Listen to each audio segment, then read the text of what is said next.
Dandenong's reputation is rough. It's always been working class and it's known as industrial heartland. That's because many manufacturers have set up shop here, offering factory work to locals and migrants seeking an opportunity in a new country. But what's not as well known about Dandenong is its entrepreneurial spirit. This postcode has been home to some iconic brands like Holden, Heinz and Jayco. But it's not just big business that thrives here. Local traders like grocery stores, restaurants, butchers, bakers and probably candlestick makers have been set up from scratch by people wanting to create a better life for themselves.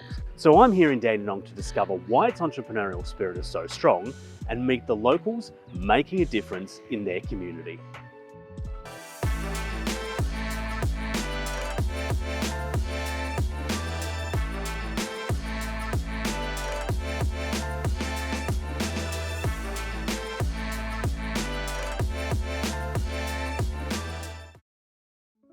With residents from 157 birthplaces and 64% of its population born overseas, Dandenong is Australia's most culturally diverse area. But if you've watched the news or read the paper, you're probably going to avoid the place, right? Outdated stereotypes still exist, but the untold story of Dandenong is its entrepreneurs reviving and changing this suburb. According to chef and tour guide Tim Hollands, Dandenong is best experienced with an open mind. Drop all your preconceptions about Dandenong. Shopping here is a bit more of an immersive experience that takes time. I just think it's just a great little hidden secret here. There's a real unique feel to this place too. And that's right. Given your experience as a chef and you've lived and worked overseas, how does this place stack up in terms of a market on an international level? I've been to a stack of different markets and some of them are, centuries old. The thing about this place is, without sounding too cliche, this multicultural thing. The fact that you can have all these different communities working in such a small area harmoniously. I haven't seen anything like it anywhere else. In terms of produce though, as a chef, we're talking world class here. Are these things that you would use in your commercial kitchen? Absolutely. I think Australians take it for granted how good produce we have in this country. To be able to come to this market and have the quality of seafood, vegetables. If you were to see this sort of quality in other countries, be paying a fortune. We've got such good quality produce here. It's affordable.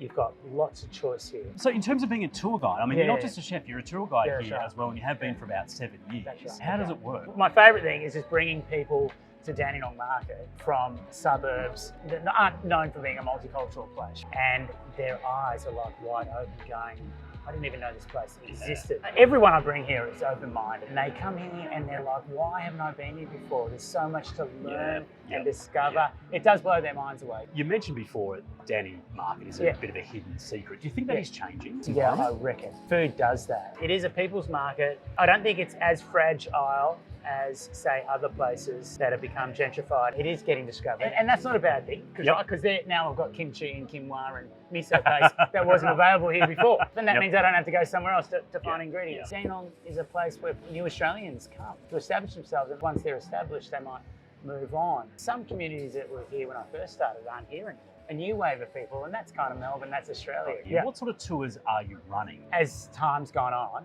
I'll try to make it as much a cultural experience as it is a food experience. The two things are so intertwined, you can't really separate them here. You're just basically going around the world in an hour and a half. What's your advice about a newbie here? As you shop here more and more, you tend to work out how you're going to wander around this market. So you start at different points. This is the deli section, and I love it because it really highlights how multicultural this market is, right? It does, doesn't it? Polish deli, Lebanese bakery, New Zealand street food, Pakistani food, Latin American cafe. It's a trip around the world without the expense, isn't it? Like a kaleidoscope of cultures, So we are in the meat section. Yeah, that's it. As a chef, you must be pretty excited to be in here. Like all these stores provide something a little bit different. There's a couple of butcher shops, a number of seafood joints. Whilst they all sell pretty much the same thing, there'll be kind of these like nuanced differences. And as a chef, you're looking for those, What are some of those differences? I guess, I might go to one place for whole fish and one place will be like fillets. Maybe I'm cooking in a particular style, now I'll go to another place. You become aware and intentional about your shopping. I think that's what you learn here. So what's made Dandenong Market successful for more than 150 years? It's simple. Traders who have worked hard to build a strong, thriving market community. Traders like Drums in Market Square, which introduces customers to an emerging cuisine in this country. Why do you think Sri Lankan cuisine is not as well known as other neighbouring countries? Who said that? Most people, I would think.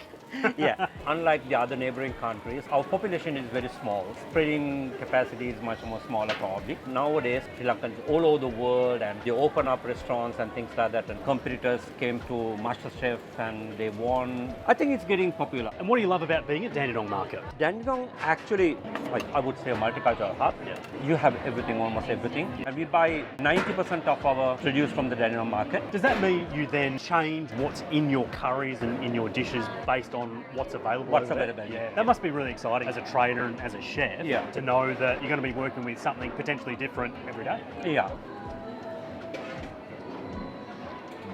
It's fresh and it's alive. It's very, very vibrant and zingy.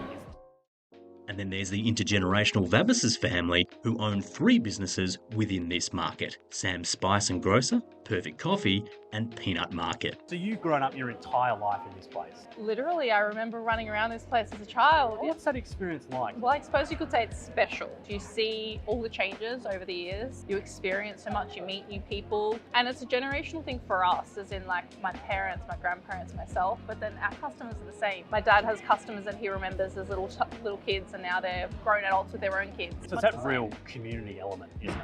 It is, it is. Talk to me about how your family and you have been successful in building 3 businesses within a marketplace, because that is uncommon. I guess you find a gap in the market and you just want to fill it. We have customers from all around the world. They ask for different things. Iranian figs, for example. Someone from Iran must have asked Dad originally, oh, we've got these, and if they didn't have them in stock, he'd find them. Is that the process? Literally how the product line started. So we had maybe like 5 different product lines when we first started, and now there's over 1,000. So they build based on what the customer asks for. And we're talking about 1,000 different product lines across the 3 businesses, or No, just that's Peanut probably Market? just Peanut Market, yeah. Right.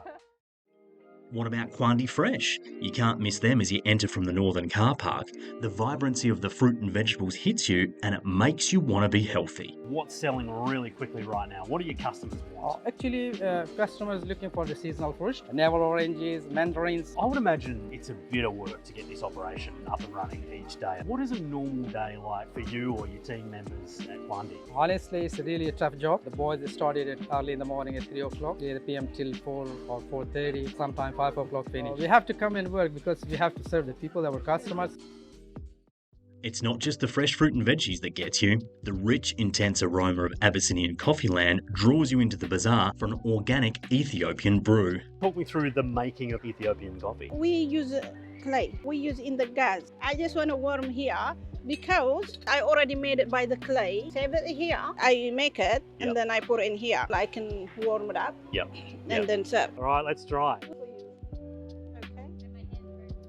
It's subtle in a very nice way. That's why you don't need the sugar, you don't need the milk. I can see why you get through 3 of them. You're a real entrepreneurial success story of Dandenong's Child Market Day, because that's where it all began, your connection here, didn't it? You set up your little stall, customers flock to you, Yes, and as a result of that, you've been able to build this store here. I'm blessed.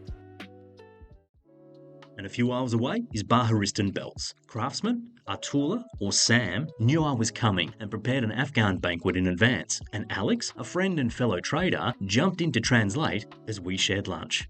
And so this is a regular for you? One of you cooks, the other one brings it in? For example, we would have a big function at home the night before. There's food left over, so we bring it in and then we sort of warm it up and share it. It doesn't happen all the time. It's not every day. Well, it's a good day that I'm here. What do we have in front of us and what am I about to eat? What we have here is the main dish. Here is the rice, the kabuli palau. There's meat in there. Is that beef?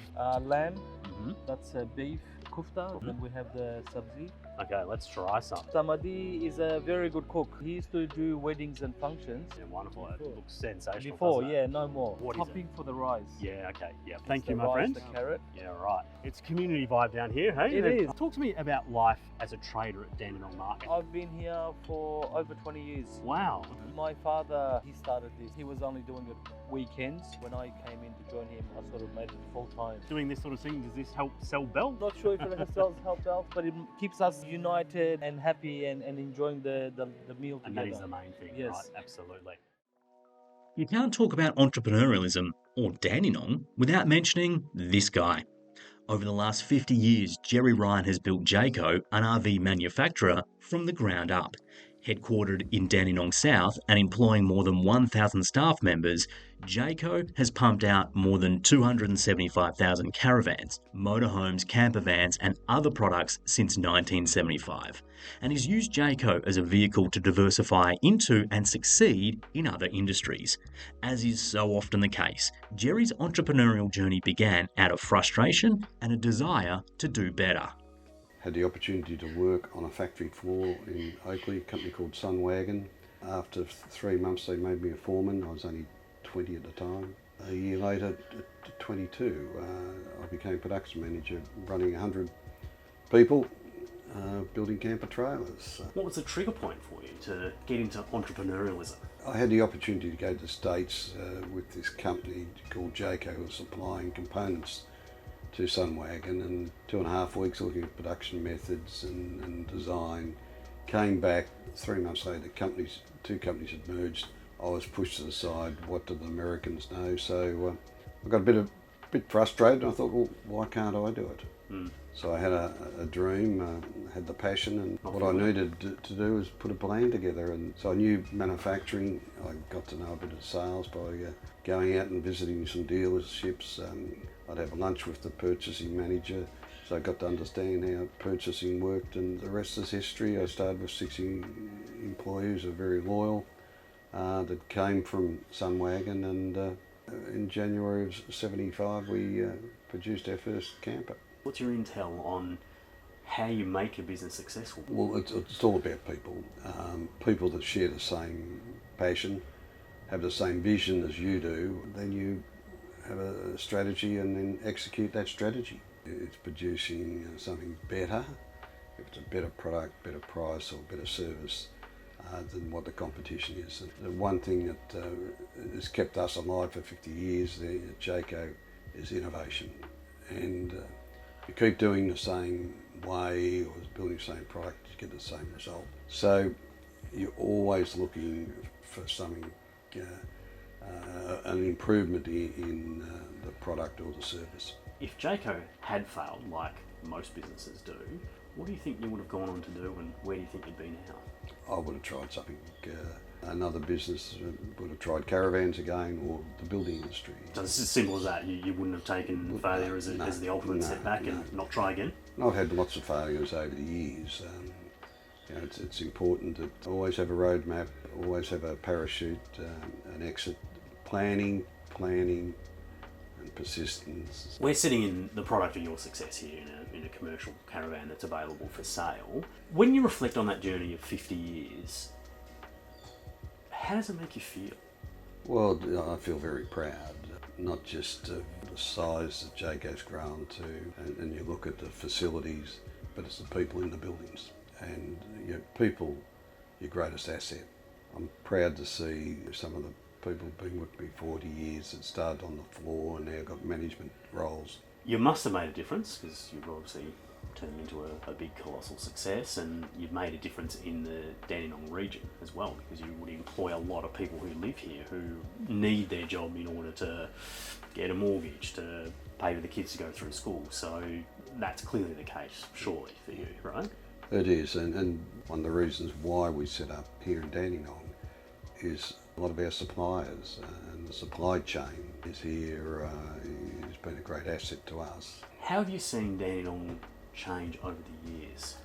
Growth, you look at the heart of Dandenong in terms of how it's grown, but it's become the industrial manufacturing hub of Australia. We've seen a different Dandenong in terms of the number of nationalities we have here, and we walk around the factory and they're great workers, and we're proud to be able to tap into that labour market. As people clock off for the day, ravenous locals will soon hit Thomas Street in search of a good feed. I was invited to Daylight Restaurant to learn more about Afghan cuisine and watch preparations for tonight's trade.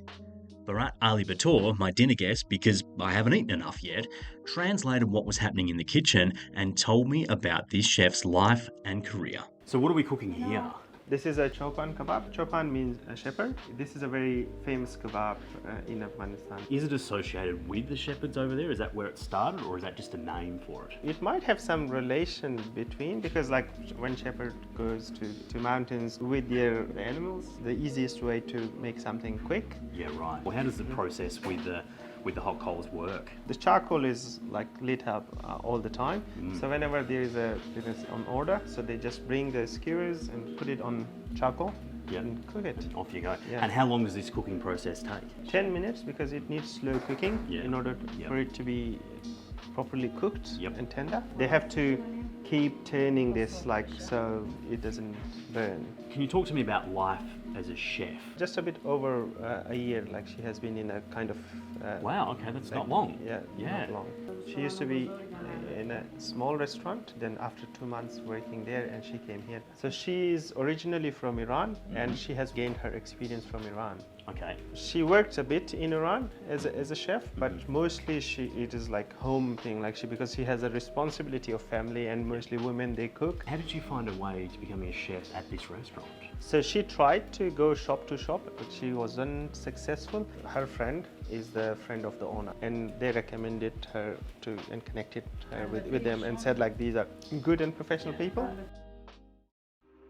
If entrepreneurialism is about seeing ideas and taking risks, can the word then apply outside of business as well? Barat Ali Batoor doesn't own a multinational, or he doesn't run a market stall, but he does look at situations and think they need to change, and he has risked it all for a better life.